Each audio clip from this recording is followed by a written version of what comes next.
Hey folks, it's me, Dr. Mike for Renaissance Periodization, and today we are going to venture into forearm specialization training. Well, why wouldn't we? Folks, this continues our series on specializing and targeting every muscle group of the human body to try to make it more jacked. So what if you want to specialize on forearm training? Well, first of all, why would you want to specialize in anything at all? And there's just a couple of sort of big hitter points there. It's easier to specialize in a time-constrained environment. If you only have 5 hours a week to train, once you become intermediate, advanced, you can't really do due diligence to your whole body in that time. So you shift some priorities around, really prioritize something, deprioritize something else. Another thing is just pure aesthetic reasons. Like having big forearms is kind of fucking cool. You know, maybe you look like Popeye. Worst case, that's not a bad worst case. Best case is, like anytime you have short sleeve anything, or even like sleeves that end here, people are like, damn, are you a mechanic? Or are you Riddick from the Riddick movies, which would be amazing.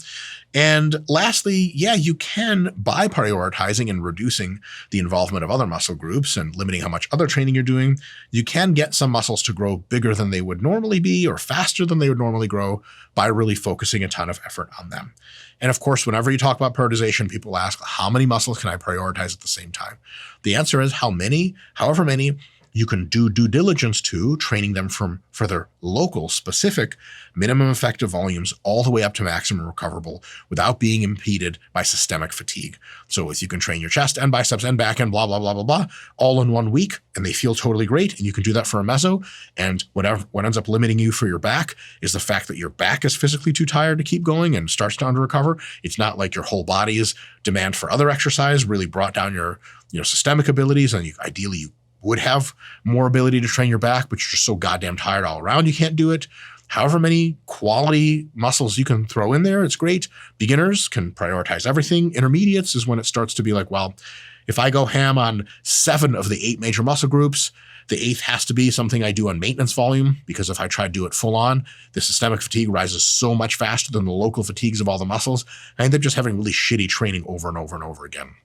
It's kind of like if someone was like, do you think you can learn 1 language at a time? They're like, yeah, I'd probably do that. What about 2 languages? You're like, I don't know, that's pretty hard. What about 10? Like, well, look, just the amount of hours I'd have to put in to learn 10 languages means I would never sleep, which means I can learn 0 languages just as well as I can learn 10. So at some point, the systemic fatigue is overwhelming. You have to consolidate and realize what you can train. So the answer to how many muscles you can prioritize for yourself is really, well, try to see how many muscles you can prioritize. And if it's too many to do and systemic fatigue is way too high and local fatigue isn't high enough, then you have your answer. And at that point you say, okay, I'm going to take out 1 or 2 muscle groups and see how it goes. At some point, you're going to find your equilibrium of how many muscles you can train. And remember, this is different answers for different muscles. It's not all replaceable categories. So for example, you can't take out forearms, deprioritize forearms, and put in quads, because quads do so much more systemic fatigue summation than your forearms do that it's not a 1-to-1 ratio. So you may have to reduce calves and forearms and traps all the way to maintenance volume to make room for quads, things like that. All right. So when we say specialization, we mean putting more focus on something to make it grow more. What does that mean we're actually doing as far as program design is concerned? First of all, we have to check the box of specificity. That means that we choose exercises and modalities like straight sets, down sets, drop sets, etc., repetition ranges that preferentially stimulate the target muscle. We're not trying to do B+ or C+ answers. We're trying to do A and A+ answers. So you say, well, for my forearms, I actually do really well with a lot of gripper work, but I don't really have a gripper, so whatever. Look, if you're serious about getting as big a forearms as possible, save some money for a little bit and get a good gripper, because if you've worked with one in the past and your forearms really blew up, you're going to want to put all of your best tools forward. Right? That's definitely a thing. The next thing is prioritization. Especially with forearm training, this is a little strange of a concept, but I promise it works. You got to train at least once during the week, preferably multiple times. You have to train your target muscle that you are specializing on first or very early in each session. A lot of the things, and this is muscles like forearms, traps, calves, rear delts, typically suffer because almost sociologically, culturally, they're just put on the back burner at the very end of a program. Nobody comes in and starts training traps. That's nonsense. Traps are something you do after back or after shoulders. But if you really wanted bigger traps, why the hell would you train them only when you're super tired? Just the same way with forearms, I will be recommending here that you train forearms first in most sessions, after which you will train other muscle groups. Don't worry, we'll have ways of getting around the fatigue problem there where you can't grip anything right anymore, but it has to be a thing you recognize objectively. If I want a bigger muscle, I got to train it a little earlier so it has more energy with which to be trained and gets better results. Frequency. Almost always, slightly higher frequencies favor short-term hypertrophy results better than slightly lower ones. So yeah, you could train your forearms once a week and get pretty good results, but you'd get better results with 2 sessions and probably better results even with 3. So anytime you're trying to prioritize on any muscle, forearms included, a slightly higher frequency is absolutely something to keep as kind of a mainstay of your intervention. Like this is definitely something that works almost every time, right? It's kind of like, when you decide to bulk up, you eat more food. That's one of the big check boxes. This is a similar one. It's similar in power. Now, how much should you reduce the non-specialized training to make room for recovery? Well, this can be a big deal because if the rest of your program heavily taxes your forearms, for example, you may have such tired forearms all the time that your maximum recoverable volume for forearm-specific training could actually be quite low. You say, damn, my forearms get a lot of work from all the other stuff I do. Well, is it quality work or is it just you get tired? For example, if you're doing pull downs and you're doing high reps or whatever, but your lats are what fails on every rep that you fail on, okay, lats just couldn't pull, but my grip is still solid. Because your grip was very far away from failure, every single one of those sets, that means every single one of those sets is technically junk volume for your grip. So that, it makes your grip tired for when you have to do forearm training later. But at the same time, it's not enough of a stimulus to make it grow much. It's that dead zone of just like crap, right? Which sucks. Now, can we say that, look, what you should really be doing is like doing less back work and shoulder work to let your grip be fresh for forearm stuff? That's a big trade-off. Those are big muscle groups. Can you reduce their volume slightly when you're in a forearm prioritization phase? Yes. Can you not touch them at all and just use like Versa grips instead to grab those bars? Yes, you can, and that's probably the best way forward. Luckily, forearms be like that where you can almost completely take them out of the equation. All right. So, frequency. When you're constructing your specialized plan for forearms, my recommendation here is to train forearms 3, 4, even 5 times per week. Forearms tend to recover very quickly. And if you can recover quickly to perform at your best or better again, you should train again. With forearms, it doesn't happen once every week. Usually doesn't even happen twice every week. 3, 4, or 5 times per week, your forearms can recover very, very fast. Ideally, what you do is when you're looking at frequency of when to train them, you say, okay, I need to train my forearms 4 times a week. But I got like back to train and shoulders to train. How the fuck am I supposed to train forearms? You already said that prioritization means forearms should be trained first. So how the hell do I train my forearms first and still have good high quality shoulder or back workout, even if it's back burner workout? No problem. Get yourself a pair of Versa grips. Versa grips does not sponsor us at RP or me personally. Unfortunately, Versa grips, come on. Just kidding. It's an amazing product. It's basically a lifting strap. It has just one loop and it's made of this weird sci-fi material that as soon as you put it over a bar and you just touch your fingers to the top of it, your arm will get fucking ripped out of its socket before that Versa grip lets go in most cases. And that means with minimum effort, you can take your grip completely or almost completely out of all training. So what you do is you train forearms first, like hard, 4 times a week or whatever. And then the workouts that come after, shoulders or biceps or whatever have you, because you use the Versa grips, especially for shoulders and back pulling movements, it's really not going to make hardly any difference at all, right? It's actually a good idea to do these after shoulders do forearms before shoulders or before back, because then you have a good pulsatility to how you expose your forearms. If you train forearms 3 times a week, for example, Monday, Wednesday, Friday, You train forearms first, and then you train shoulders and or back, the main pulling movements for the week. When it's not forearm, back, shoulder training, Tuesday, Thursday, Saturday, let's say it's push training or leg training or something, your forearms aren't getting just a little bit of a hit from some back and shoulder training you could be doing, which would always keep the fatigue pretty level and really tire you out over the long term. This gives a chance for forearms to really heal in their fatigue, hit again really hard on Wednesday, really heal through Thursday, hit really hard on Friday, really heal through Saturday, Sunday, and come back around. So in this way, it actually is a good idea to train, because you could totally train your forearms before push or before legs and then save them all for your shoulders and your back just to be fresh. You could do that, but if you're really, really prioritizing forearms, it's probably better to do them on the same day that is before your main pulling work of, shoulder stuff and back stuff. And then that way you get a huge stimulus from the forearm training, no big stimulus from the shoulder or back training because you're using Versa grips, and then great recovery times in between. As far as exercises, you can include a core of various wrist curls, cables, barbells, dumbbells, etc. And I would recommend the Captains of Crush series grippers. They are the company that makes the most high quality gripper. I have no affiliation, but I've used their shit for a long time. And they make a really good fine gradation of gripper strengths, because you don't need like the one gripper you can close once and then let go. You need a gripper that you can close for like sets of 10 to 20 reps, hypertrophy range, and do that. And that'll really blow up your forearms. You'll notice that nowhere in this guide are we talking about the forearm extensor muscles. One of the reasons we don't is because through most shoulder training, you get a shitload of forearm extensor anyway. Second of all, it's just not a muscle that gets really gigantic or impressive.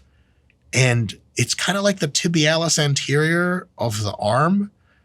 Like every person that asks for tibialis anterior hypertrophy guide, I assume is either joking or deeply involuntarily good God. I was trying to get an insult going. I had to stop. Is this right to say? Yeah, fuck it. I'll say it. Deeply involuntarily celibate or joking. There's never, as far as I can tell, there's never been a serious request from a human being that has sex with other people for a fucking tibialis anterior hypertrophy guide. I'm going to assume that's the case with the top of the forearm. If you guys correct me and really convince me that's not the case, I'll put on a fucking how to do this forearm guide, whatever. In any case, forearm wrist flexion is the primary movement, wrist and finger flexion. Extension, I'm going to leave to you guys to figure out on yourselves. Set numbers, just like everything, start with 2 to 6 working sets of forearms per session. Whatever you feel a bit of a decent pump from gets you a good workout. And then loading and reps is really just for the best SFRs. People respond really differently in forearms. Some people, like if they use a gripper, sets of 5 repetitions blow their shit up like none other. For some folks, it's higher reps. Generally speaking, because the amplitude of movement for any kind of gripping is small, the amount of time the muscle spends contracting is not that large per rep. Unless you need more repetitions to get enough time generating tension to have a good stimulus. Fundamentally, why sets of 4, 3, 2, and 1 reps don't stimulate as much hypertrophy set per set as sets of 10 and 20 is because they don't get to experience enough time generating tension to really summate that really solid stimulus. So what I would say in that case is definitely experiment, but most people will prefer sets of 10 to 20 and even 20 to 30 in forearm training, and that will be the best for most folks. So just know that, up ahead. And of course, earlier in the week is when you do your heavier stuff. Later in the week is when you do your lighter stuff. A few days off at the end of the week, recycle, repeat, everything is super good. Of course, as usual, we progress with sets as needed. So if you are clearly recovering way early, for example, you do your forearm training on Monday and it's time to do it on Wednesday. And on Monday, nothing happens. You don't get sore. You're not tired. You come back on Wednesday and just smash PRs. You get even stronger. You feel fresh. Someone's like, hey, your forearm's tired from Monday. You're like, can't even tell you did a workout Monday. You could probably benefit from another set next week on that Monday workout because it wasn't even remotely challenging. Once it's challenging and a little bit tough to recover, but you still recover on time, don't change anything. That's the great number of sets. And if it's so challenging that you can't recover on time, you need to work back in the number of sets to make sure that essentially you're getting hit really hard, stimulated, and by the time you train again next, everything is healed so you can hit it again. That's how you pick a good, because you already picked your frequency, let's say 3 times a week, then you adjust set numbers to make sure everything heals on time. It's not overly complicated. RIRs, everything's pretty normal for forearm training. Again, that's one of our big philosophies that we like to sort of put forward on this channel, is that if you're trying to hypertrophy a muscle, generally speaking, most muscle hypertrophy in similar ways. So people talk about, how do I get more muscular abs? Train your abs like any other muscle, like sets of 10 to 15 reps with compound heavy basics and mind-muscle connection and all that shit. And people are like, oh, weird. I thought it was just planks. Like, do you fucking plank for your legs? No. Why the fuck would you plank for your abs? Same idea on forearms.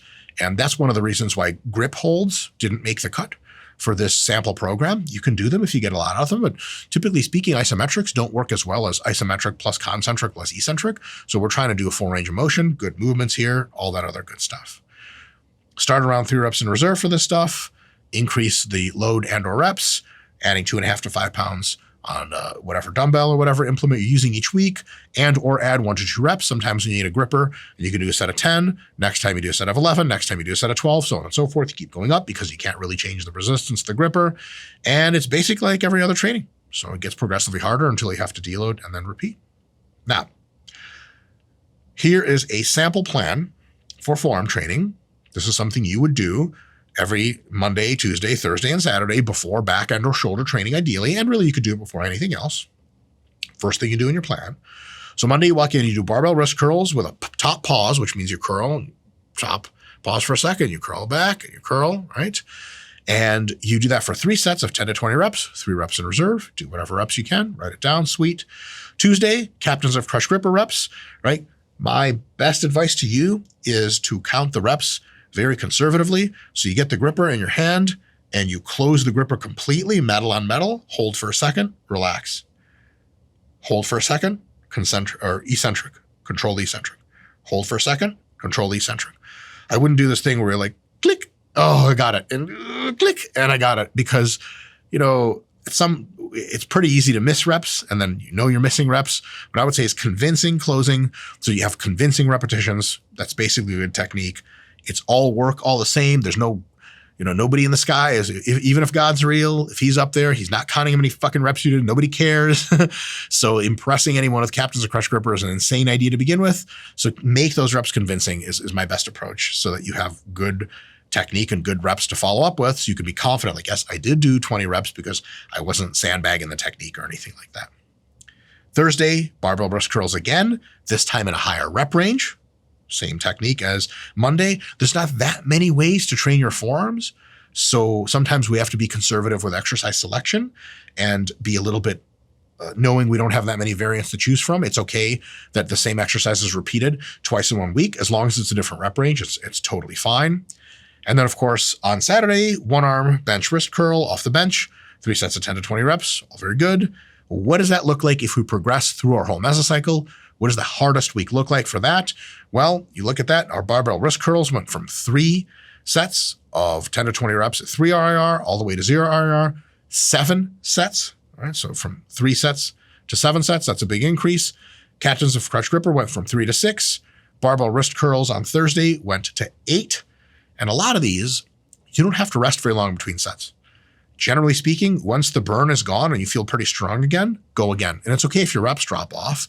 Bunch of sets close to failure, you can get a lot of high quality work done in like 2 or 3 total minutes. You can do like 4 or 5 sets, no problem, because each set maybe takes 20 seconds, 10-second break between sets, and you're good to go again. You don't have to take 2 to 3 minutes between these. I can't imagine doing wrist curls and take 2 or 3 minutes between each one, 8 sets. You might actually not have a pump at the end of all that and just be like annoyed that you spent 30 fucking minutes doing that stupid shit.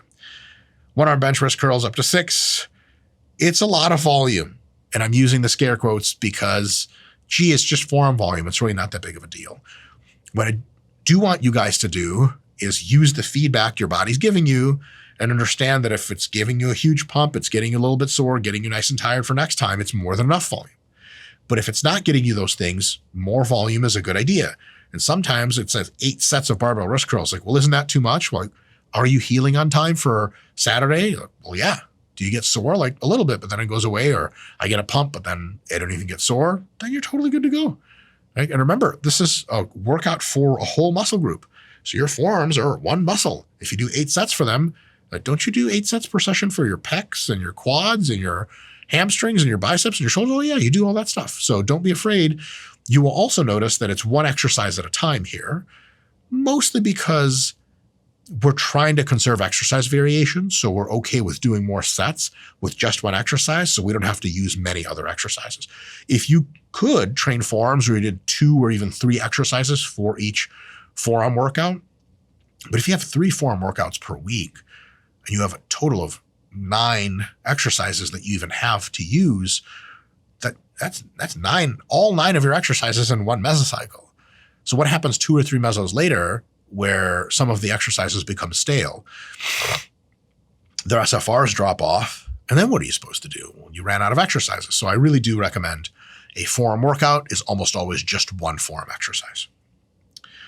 All right, last sort of question here is how long to specialize for. On forearms, ideally you do a training block, which is 3 mesocycles in a row. Take a resensitization or an active rest. You can come right back into prioritizing forearms, or you can put them on the back burner. It really is dealer's choice here. As you progress from meso to meso to meso within a block, you can prioritize more high repetition stuff, try to experiment with even higher frequencies to see which one you survive the best or which one gives you the best stuff. Definitely try new exercises. It's real easy to burn through a bunch of variation in forearm training. So make sure that you have some new exercises to try. And a lot of times it's the same exercise, but like one mesocycle, you did barbell wrist curls here. Another mesocycle, you do them wide. That almost nominal change in exercise really does help break it up, at least psychologically, keep you progressing and keep you excited. Lastly, if all this stuff sounds really good to you, but you need a little bit more help constructing your plan or making your prioritized plan, we have some really, really good stuff. So these are all links that are below. Exercise video library, find almost all the exercises we use. Video format with Jared Feather as the person doing them and myself as the person talking about their technique. We have a muscle group training guide that is a guide to all muscle group training by itself, and it's got all the breakdowns of everything, and it's way more complex than any video I could make, all in one article space. It's really awesome. If some of the stuff, stimulus to fatigue ratio, MRV, MEV is like, what the hell? No worries. We have hypertrophy made simple video series that you can take, like, it's, I think, 16 videos, and each one's like an average of 5 to 10 minutes long. You can crank through those no problem if you want, and then you'll know all the terminology and everything will make a ton of sense. If you want a deeper dive, not free, is a hypertrophy book, but it's quite cheap. Basically a textbook about how to train for hypertrophy, the theoretical underpinnings, and then practical stuff. It's really good stuff. And of course, if you want to build a custom training plan for yourself to specialize on whatever muscle group you want, maybe even forearms, you can always use our custom training templates, and those are linked below. And they are not free, but they're awesome, which is almost as good as free, possibly even better. Folks, thanks for tuning in. Like, subscribe to YouTube things, and see you next time.